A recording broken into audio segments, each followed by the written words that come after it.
तो क्या होता है, हमारे पेट में सिर्फ एक ही जगह है जहाँ पे अग्नि एक्सेप्टेड है। एक ही जगह है जहाँ पे आग लगती है। That is a natural thing. जब ये आग कम हो जाए तब भी इनडाइजेशन होता है, जब ये आग बहुत तीव्र हो जाती है तब भी इनडाइजेशन हो जाता है। तो क्या होता है, जब हमारे अंदर की आग बढ़ती है तो when our desires don't get fulfilled, तो हमें क्या होता है, हमें गुस्सा आने लग जाता है। हमें बहुत ज्यादा जो है गुस्सा आता है कि ये क्या हो रहा है, ऐसा क्यों हो रहा है हमारे साथ ना।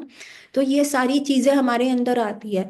तो वो क्या होता है, हमारे पेट की आग भी बढ़ जाती है, वो हमारे पेट की अग्नि को बढ़ाते हैं। तो आप देखोगे जिन लोगों को डिप्रेशन रहता है, या जो ओवर थिंकिंग करते हैं, या जिनको नींद का प्रॉब्लम रहता है, इंसोम्निया रहता है, इन सबको इनडाइजेशन का प्रॉब्लम रहता ही रहता है। ये लोग जो है खाना अच्छे से डाइजेस्ट कर ही नहीं पाते। क्यों? क्योंकि ओवर थिंकिंग की वजह से क्या होता है, गैस्ट्रिक जूस ज्यादा बनता है। ओवर थिंकिंग क्यों होती है? अरे ये मेरा प्लान फेल हो गया, अरे ये मेरा डिजायर नहीं फुलफिल हो रहा, अरे ये मेरी चीज ऐसी नहीं हो रही। तो क्या होता है, ये एक अग्नि के समान है, एक तीव्र तीव्र अग्नि के समान है जब हमारे डिजायर्स फुलफिल नहीं होते हैं। और वो हमारी पेट की आग को बढ़ा देता है। अभी एक आग एक फर्नेस में रहे तो ठीक है, जितनी आग है उस हिसाब से दीवारें बनाई जाती हैं कि बस यहाँ पे कन्फाइंड हो। लेकिन वो जब हमारा गैस्ट्रिक जूस बढ़ा देता है, जब वो अग्नि बढ़ा देता है, बहुत ज्यादा अंदर पेट की अग्नि बढ़ जाती है, तो वो जो अग्नि होती है वो हमारी इंटेस्टाइन्स में भी जा सकती है और फूड पाइप में भी जा सकती है। वो हमारी इंटेस्टाइन्स को भी जला सकती है और हमारी फूड पाइप को भी जला सकती है। तो क्या होता है कि ये अग्नि हमारी इंटेस्टाइन्स की वॉल जो है वो बेयर नहीं कर सकती। पेट की मसल्स ऐसी बनी है जो इस अग्नि को सह सके, लेकिन इंटेस्टाइन्स की मसल्स जो है वो ऐसी नहीं बनी कि जो इस अग्नि को सह पाए। इसीलिए क्या होता है, ये अग्नि ऐसा जला देती है, ऐसा जला देती है कि वहां कैंसर के लक्षण आने शुरू हो जाते हैं।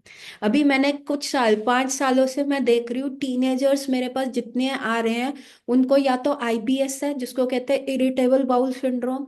मतलब कुछ भी खाते हैं लेटरिन को जाते हैं, कुछ भी खाते हैं लेटरिन को जाते हैं। This is called irritable bowel syndrome. ये भी इसी से लिंक है, जठराग्नि से लिंक है। फिर एक उनको दिक्कत आती है, जीईआरडी होता है जिसको कहते हैं गैस्ट्रो इसोफेजियल रिफ्लक्स सिंड्रोम।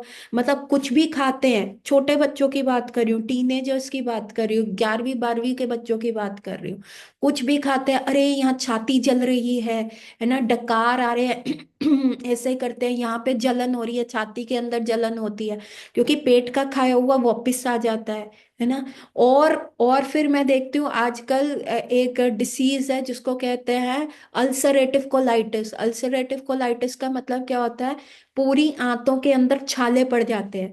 तो जब भी ऐसे व्यक्ति लेटरिन के लिए जाते हैं तो उसमें आंतों के साथ खून आता है। जब भी लेटरिन आंतों में से पास होती है तो वो उसको रगड़ा खाते खाते खून आ जाता है। वो क्यों आता है? अगेन वो जठरा अग्नि जो है वो इंटेस्टाइन्स की मसल्स को जला देती है, वहां पे छाले हो जाते हैं, फफोले हो जाते हैं। जैसे जल जाता है ना, वैसे ही वहां पे फफोले हो जाते हैं। और फिर जब भी आपका स्टूल पास होता है या लेटरिन पास होती है तो वो उन छालों को खोद देती है, खोल देती है, और उसमें से स्टूल के साथ ब्लड पास होता है। और वो ब्लड ऐसा पास होता है कि जैसे किसी ने नलका खोल दिया हो। इसको कहते हैं अल्सरेटिव कोलाइटिस। फिर आता है कोलन्स डिसीज आ जाता है।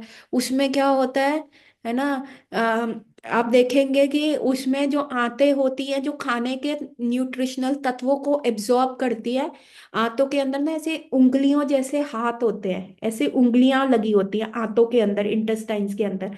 उनका दो काम होता है, एक तो खाने के अंदर के तत्वों को एब्जॉर्ब करना, प्रोटीन, कैल्शियम, विटामिन्स, इन सबको अंदर अपने में लेना कि कोई कमी है तो वो एब्जॉर्ब करती है। दूसरा क्या होता है, इनसे वो जो तत्व तो अंदर ले लिए, बाकी जो रेसिड्यू रह गया, जो लेट्रिन बन गया, उसको ऐसे पुश करती है आते, है ना। तत्व को एब्जॉर्ब करना और उंगलियों से स्टूल को, लेट्रिन को आगे पुश करना, तो ये इंटेस्टाइन का काम होता है। पर इन इंटेस्टाइन की क्या होती है, ये जो फिंगर्स होती हैं ये जल गई, ये जल गई और है ही नहीं, जल गई। क्योंकि अगेन अगेन जठराग्नि हुई और ये उंगलियां क्या है, वो जल गई या सिकुड़ गई या वो है ही नहीं। तो अब क्या है, आंतों में से वो पास होगा ही नहीं। स्टूल पास नहीं होगा, न्यूट्रिशन एब्जॉर्ब नहीं होगा, तो इसको कॉलन्स डिसीज कहते हैं। इसमें क्या होता है, आपको वीट एलर्जी हो जाती है, क्योंकि वीट सबसे भारी होता है उसको एब्जॉर्ब करना। ग्लूटन फ्री, ग्लूटन से एलर्जी हो जाती है। तो ये सारी चीजें, अभी क्या होता है, जब तक ये थोड़ी दावना लगनी जो है थोड़ी थोड़ी लगी, थोड़ी थोड़ी लगी है, तो क्या हो जाएगा, आईबीएस हो जाएगा, इरिटेबल बाउल सिंड्रोम हो जाएगा, या फिर क्या हो जाएगा, अल्सरेटिव कोलाइटिस हो गया जिसमें फपोले पड़ गए, या फिर क्या होगा, कॉलन्स डिसीज होगा जिसमें ये उंगलियां जो है वो सिकुड़ गई हैं या जल गई हैं, या वो काम नहीं कर रही है ना, इतनी झुलस गई हैं उसमें, तो ग्लूटेन एलर्जी, वीट एलर्जी आ जाएगा। ठीक है, यहाँ तक तो कहानी आदि है। लेकिन आप तब भी नहीं रुके, अभी तो थोड़ी सी अग्नि लगी हुई थी, लेकिन आपने क्या कहा, नहीं मुझे चाहिए, मुझे ये करना है, ये दावनल। तो वो दावनल आपने और बढ़ा दिया। अब बार बार बार बार अगर अग्नि एक ही चीज को जलाएगी तो फिर वो बचेगा क्या।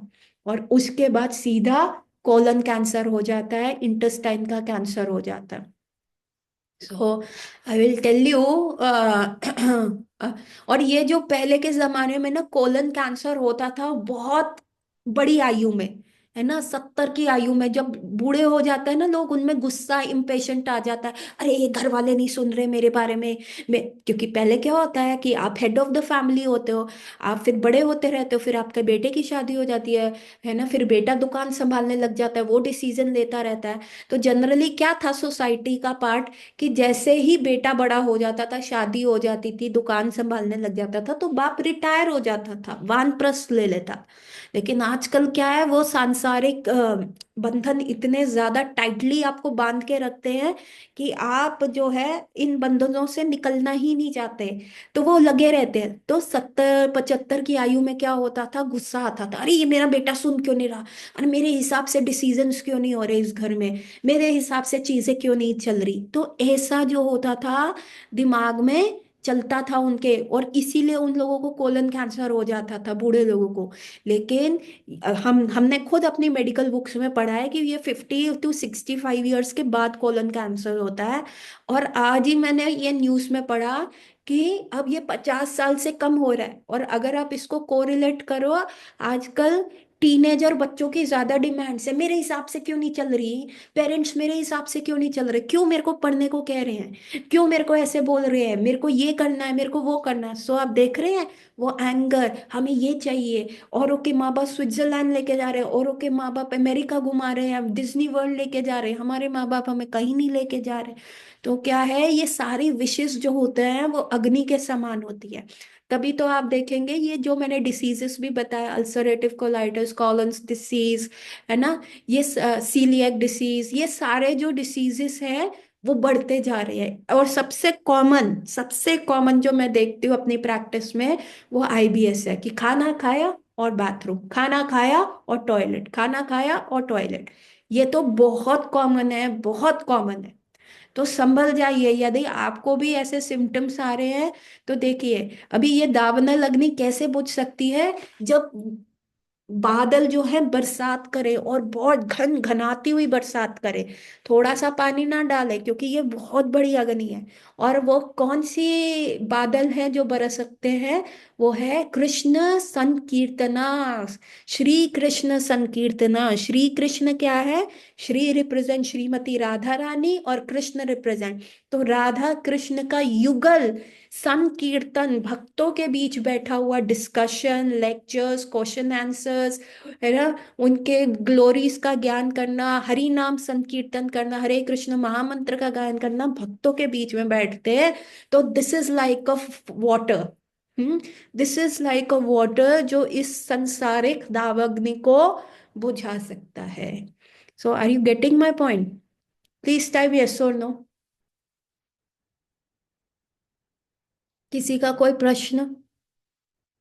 प्लीज टाइप फटाफट यस और नो लिखिए कि समझ में आया कि कहाँ आग लगी हुई है, कहाँ वो हमको दिक्कत कर रहा है। चलो, स्पिरिचुअल लाइफ में तो वो कर ही रहा है दिक्कत, लेकिन यहाँ तो हमारी हेल्थ के ऊपर बात आ गई है। तो ये अग्नि इतनी प्रचंड लगती है कि जो दुखी कर देती है। सो अगर आपको हेल्दी भी रहना है तो संकीर्तन वेरी इंपॉर्टेंट है, क्योंकि अकेले में माइंड को आप नहीं कंट्रोल कर सकते। अकेले में माइंड को छोड़ दोगे तो वो नहीं कंट्रोल कर पाओगे। ये श्रीमद् भागवतम में भी लिखा हुआ है कि कैसे कैसे अवंती ब्राह्मण का स्टोरी है 11वें अध्याय में।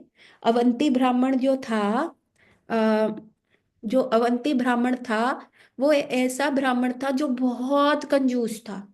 वो किसी को बिल्कुल भी पैसा नहीं दे के राजी था। इतना कंजूस वो ब्राह्मण था, अवंती ब्राह्मण, है ना। उसकी बीवी बीमार तो डॉक्टरों को नहीं दिखाना, बच्चे बीमार नहीं, किसी को दान पुण्य नहीं करना, किसी को शादी में पैसा नहीं देना, नौकरों का पैसा मार लेना, जो उसके अंडर एम्प्लॉयज थे उनका पैसा मार लेना, है ना। इतना वो पैसों से आसक्त था। लेकिन उसके घर वालों ने, उसके रिलेटिव्स ने क्या किया, हेरा फेरी करके उसके सिग्नेचर करा लिए और उसकी सारी प्रॉपर्टी से उसको बाहर निकाल दिया। जो बिल्कुल लाला बन के जाता था और जिसका डिसीजन बनता था, ऐसा उसके साथ हो गया। और उसको सारी प्रॉपर्टी से बाहर एकदम कंगला करके, सिर्फ जो शरीर पे वस्त्र थे सिर्फ वही वस्त्र उसके पास थे, और उसको छोड़ दिया गया। और पूरा 11th canto of Shrimad Bhagavatam की में क्या लिखा हुआ है, वो अवंती ब्राह्मण की रियलाइजेशंस लिखी हैं कि किस प्रकार वो अवंती ब्राह्मण उस समय ये सोचता है, हो मेरे साथ क्या हुआ, है ना। पहला थॉट जो उसका आता है वो उन्हीं को दोषी मानता है, ये गंदे हैं, ये ऐसे हैं, ये वैसे हैं। लेकिन क्या होता है, फिर उसको रियलाइजेशन होता है। फिर उसको अंदर एक रियलाइजेशन आता है ठाकुर जी की कृपा से। कभी किसी ब्राह्मण का उसने भला कर दिया था, कभी किसी वैष्णव का हेल्प कर दिया था, या किसी साधु के संग में आके उसको ये रियलाइजेशन आता है कि अच्छा हुआ मुझे पनिशमेंट मिला, अच्छा हुआ ये सब टेम्परेरी मेरा छूट गया। अभी क्या है, ये बर्डन्स के समान थे। मैं अपनी पीठ के ऊपर पैसा, इमेज, डेजिग्नेशन का, पति पत्नी और ये सब का बोझा उठा के चल रहा था। अच्छा हुआ इन्होंने ट्रू कलर्स दिखा दिए। मृत्यु के समय भी तो ये ऐसे ही करते हैं, छोड़ के जाते हैं, कौन सा कोई मेरे साथ मर रहा था।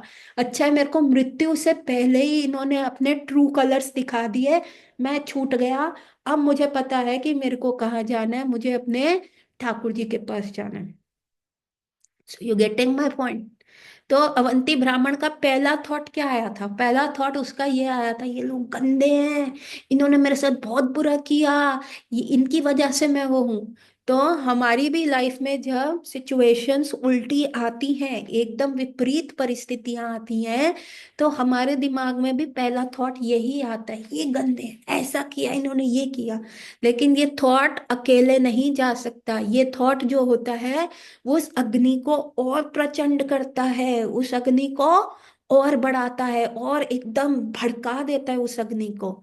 अभी वो अग्नि जितनी बढ़ेगी लेडीज एंड जेंटलमैन, आपको, आप सोच लीजिए, अगर आप भक्ति करने से ना कुछ हो ना हो, आपका डाइजेशन इंप्रूव हो सकता है ना, आपका स्टूल का, आपका इंटेस्टाइनल मूवमेंट सही हो सकता है। अगर नहीं हो रहा तो आप सोचो कि कहीं गलती हो रही है। अगर आपको ऐसे करके उबाक, डकार, इनडाइजेशन आ रहा है, इररिस्पेक्टिव ऑफ द फैक्ट, आप किसी भी समय खाइए, कुछ भी खाइए, अगर आपका डाइजेशन इंप्रूव हो रहा है, इसका मतलब भक्ति आप अच्छे से कर रहे हैं।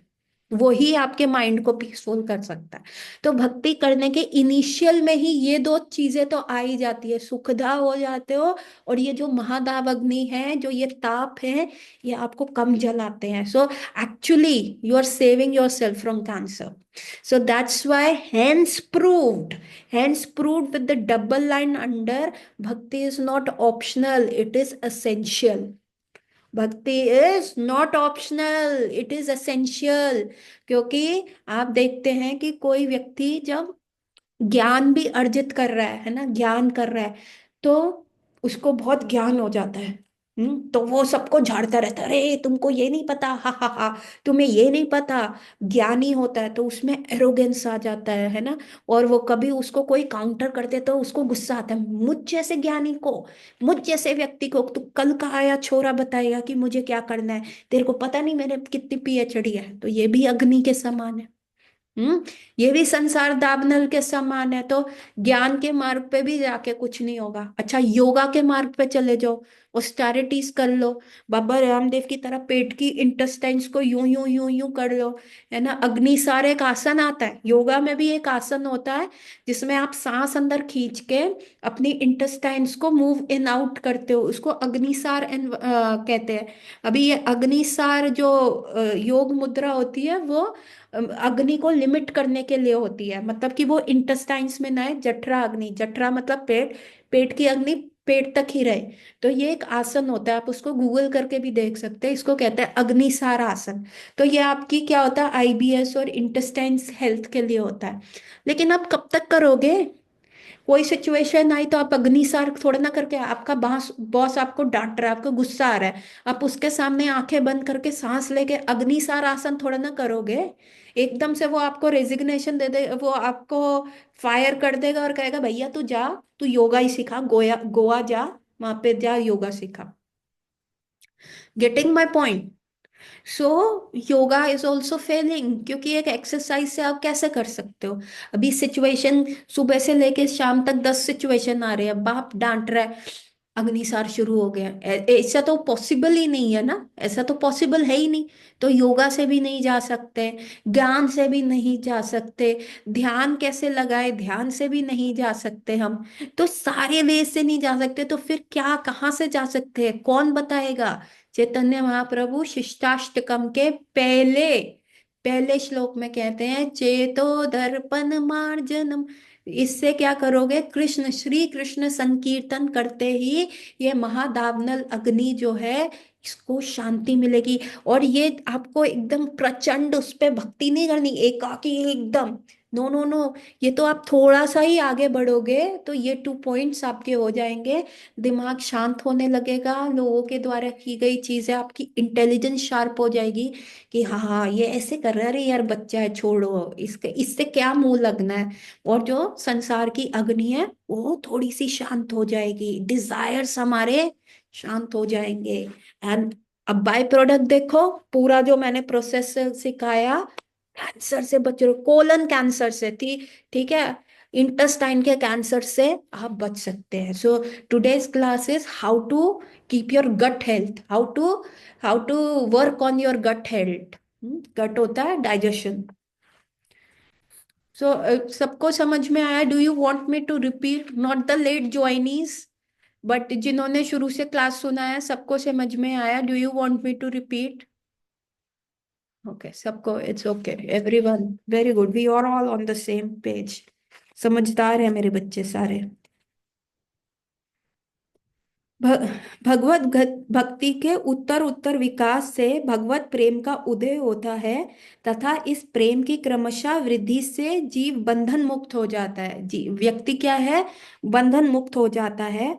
परंतु ये नहीं समझना चाहिए कि दरिद्रता नाश तथा बंधन मुक्त ही कृष्ण प्रेम का चरम फल है। इसको नहीं समझना चाहिए, अरे कृष्ण प्रेम हमको मिल रहा है तो हमारी कलेश अग्नि बुझ रही है, या हम इस संसार के बंधनों से मुक्त हो रहे हैं, इसको हमें एज अ वो नहीं लेना चाहिए कि oh this is the ultimate goal. No, this is not our ultimate goal, this is the byproduct. है ना, जैसे हम गए थे शॉपिंग करने कुछ, लेकिन वहां पे क्या हुआ, जो चीज हम लेने गए थे उसके साथ फ्री में कई चीजें ऑफर चल रहा था तो मिल गई। तो क्या हमारा गोल क्या था? वो फ्री चीजें लेना था? नहीं, हमारा गोल कुछ और था। उसके साथ ये फ्री की चीजें हमें वैसे ही मिल रही है ना, ये हम लकी हो गए हैं, ये फ्री की चीजें हमें मिल रही हैं। यथार्थ कृष्ण प्रेम तो प्रेमामयी सेवा का आस्वादन ही है। और भक्ति का अल्टीमेट गोल क्या है? कि सिर्फ यही चीजें नहीं है, मुक्ति हो जाएंगे, या दावना लगनी से हम मुक्त हो जाएंगे, या कोलन कैंसर से somehow we will protect ourselves. लेकिन हमको क्या करना है? हमें भगवत प्रेम मिलेगा। See, everyone is looking for love, everyone, है ना। हमें क्या चाहिए होता है? कोई अच्छा प्रेम करने वाला व्यक्ति हमें मिल जाए, हम किसी की केयर करें, हमारी लाइफ में कुछ सक्सेसफुल हो तो चलो चलो इस व्यक्ति को बताओ, ये मेरी प्रसन्नता में प्रसन्न होगा, मेरे दुख के साथ दुखी होगा, है ना, ये मेरा हृदय समझता है, ये मेरे भाव को समझता है, ये सारी चीजें मेरी समझता है।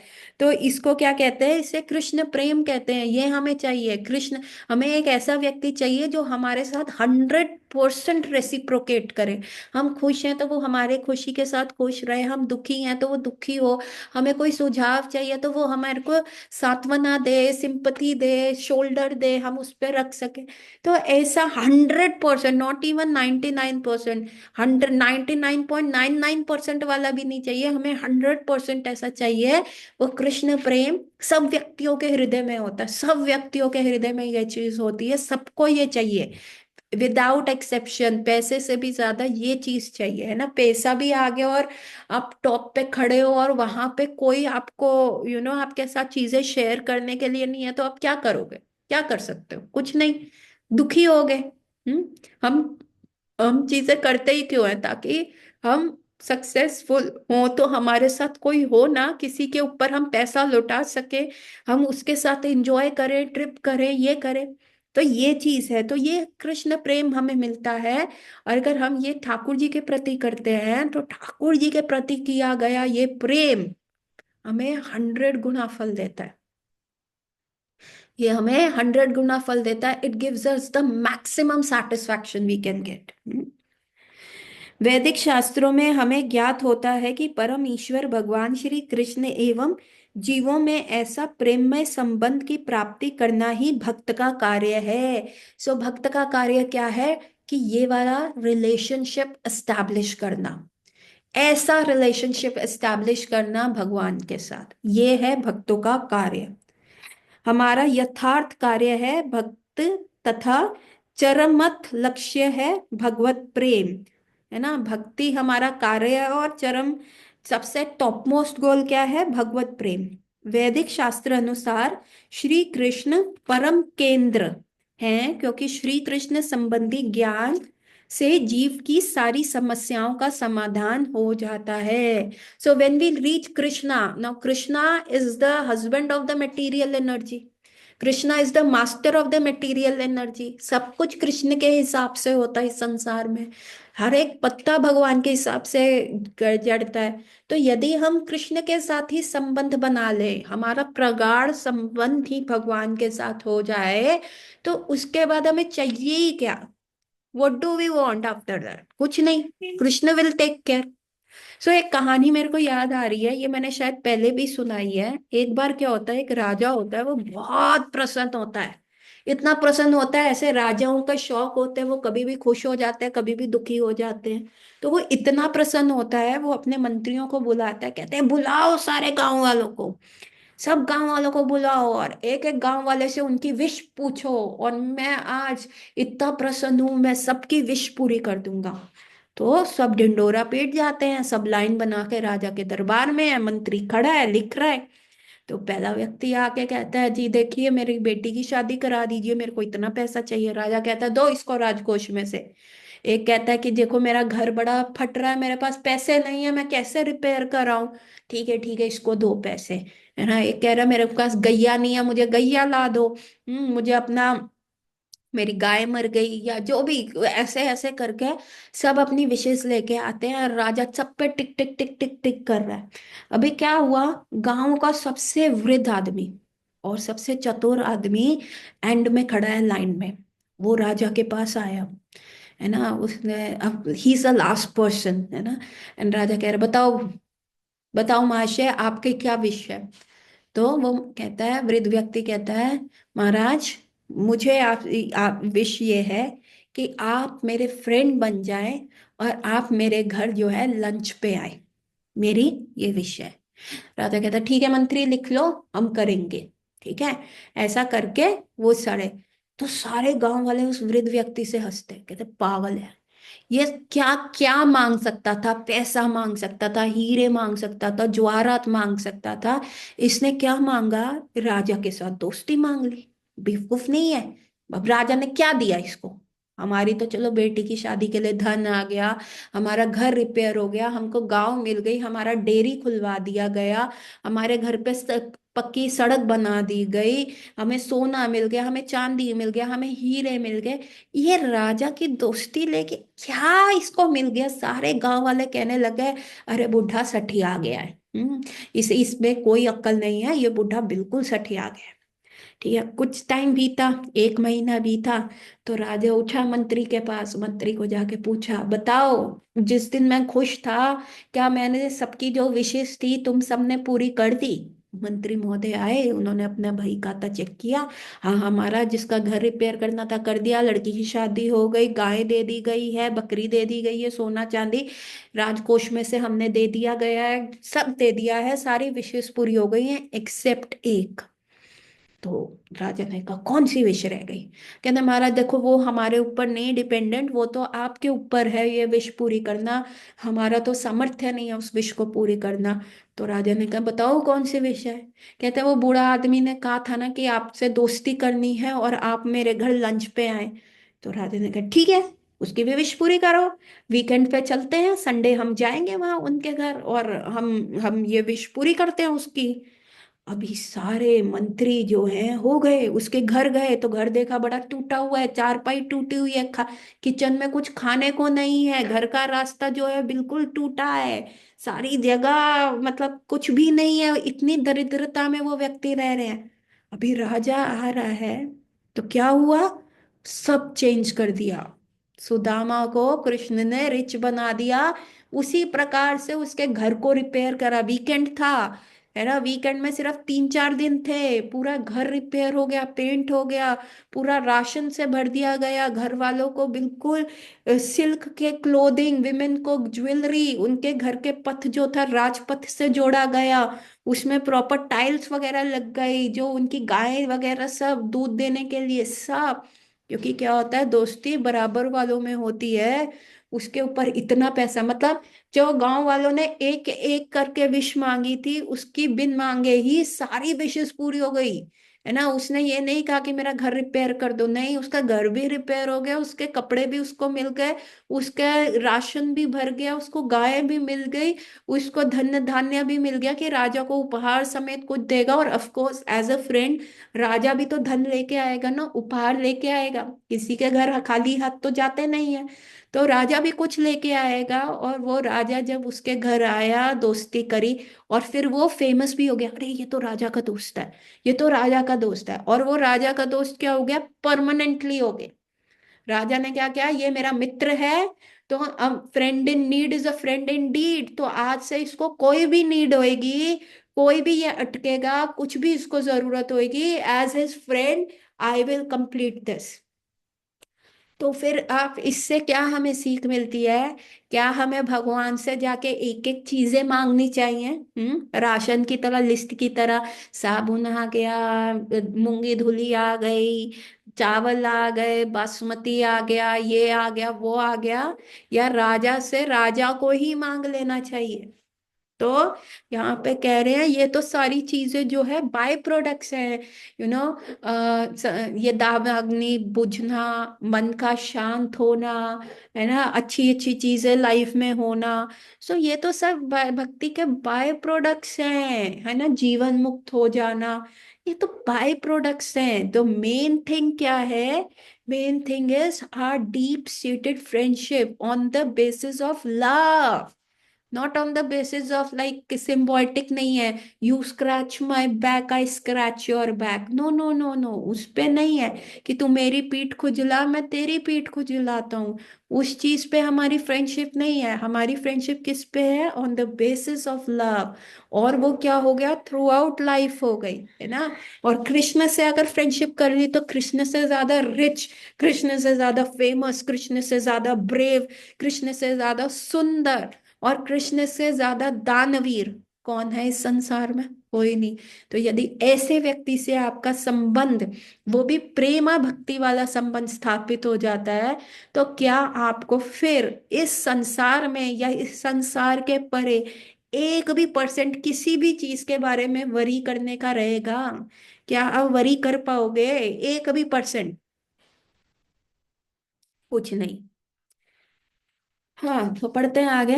श्री गौर सुंदर महाप्रभु ने संकेत किया है, यद्यपि पद्म पुराण के अनुसार विविध देवताओं की उपासना के लिए विभिन्न शास्त्र हैं, किंतु ऐसी शिक्षा लोगों को मोहित करती है और वह इन देवों के ही परितत्व मानने लगते हैं।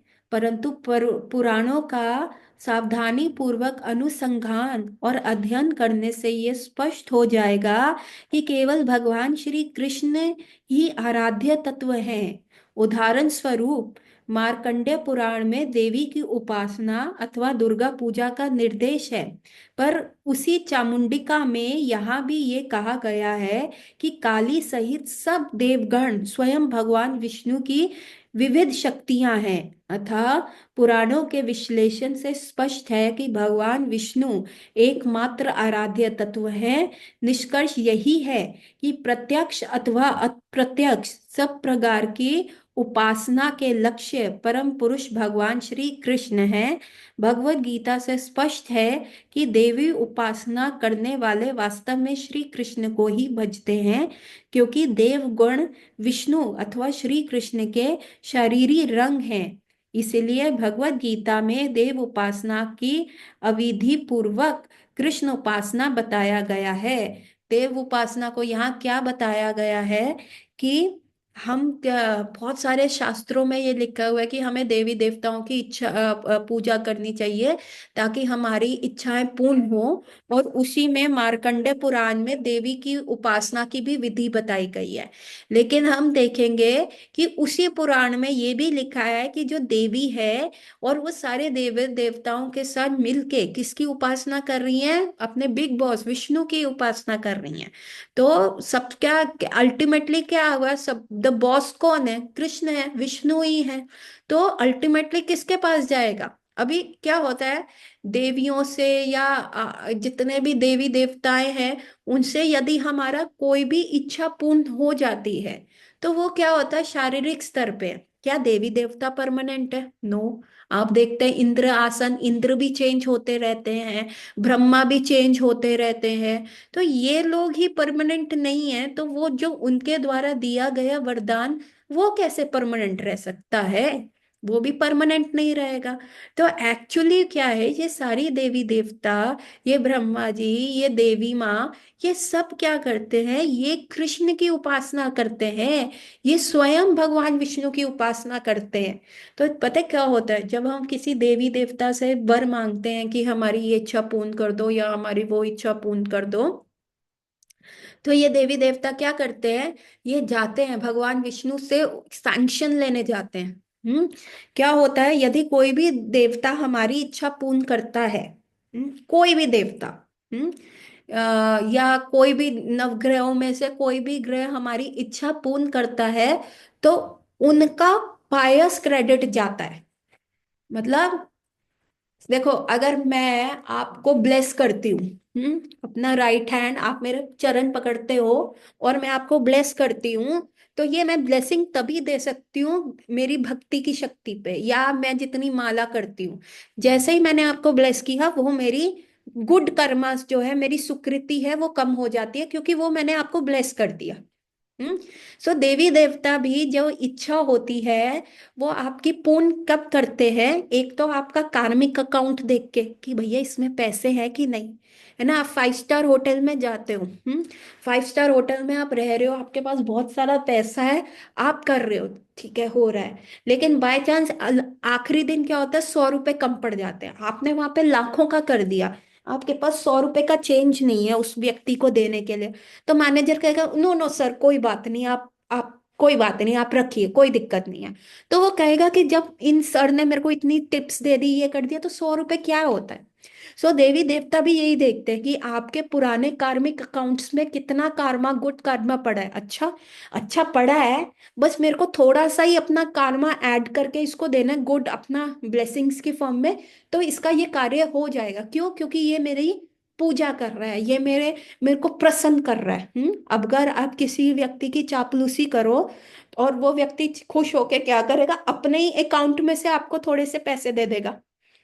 तो उसका अकाउंट तो कम हुआ, उसका तो अकाउंट कम हुआ, पर वो प्रसन्नता पूर्वक दे रहा है। तो देवी देवताओं का भी ऐसा है, जब आप उनको बहुत प्रसन्न करते हो तो वो कहते हैं उनके पास तो बहुत पायस क्रेडिट्स हैं, तभी तो वो उस पद्धति पे बैठे हैं, तभी तो वो उच्च प्लैनेट्स में है।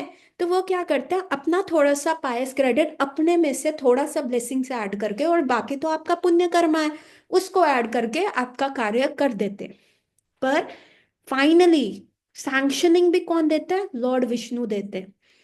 विष्णु से वो पहले सैंक्शन करवा के आते हैं, फिर वो खुश हुए, अपना दे दिया। Are you getting my point, how this karmic cycle works?